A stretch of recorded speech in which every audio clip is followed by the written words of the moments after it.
नमस्कार. कशा आहात? आनंदी ना? वाचन करा, आनंदी राहा. आनंद हा माणसाचा स्वभाव आहे. या आनंदाचा व पहाटेच्या सौंदर्याचा करा, आनंदी राहा. आनंद हा माणसाचा स्वभाव आहे. या आनंदाचा व पहाटेच्या सौंदर्याचा साक्षात्कार पहाटे लवकर उठल्यानंतर आणि निसर्गाच्या सहवासात गेल्यानंतरच तुम्हाला मिळणार आहे.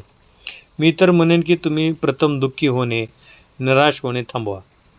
मी ज्यावेळी मृत्यूशय्यावर होतो तेव्हा मी सतत ओघत होतो की मला आरोग्य हवे आहे, मला जगायचं आहे.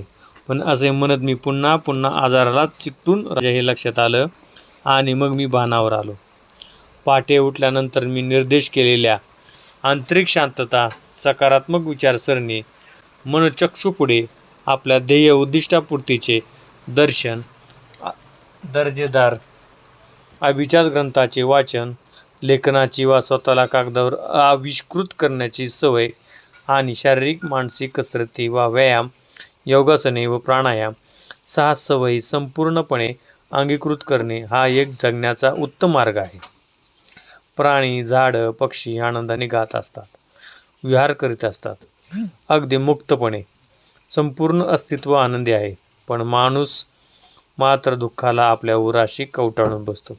तो निराश होतो, एकटेपणातील काळोख्या अंधारात स्वतःला कोंडून घेतो. मित्र हो, तुम्ही आता हे जगत आहात ती पद्धत आजार निर्माण करते आहे. लक्षात घ्या, द मिरॅकल मॉर्निंगच्या सौंदर्यासोबत तुम्ही स्वीकारलेली सोबत तुमच्यात आमूलाग्र परिवर्तन घडवून आणणार आहे. त्याच्यामुळं हे पुस्तक आपण वाचन करावे. The miracle morning, hello rod. पहाटेच्या जीवनातील 6 सवयी तुमचे अवघे जीवन आमूलाग्रपणे बदलून टाकतील. धन्यवाद.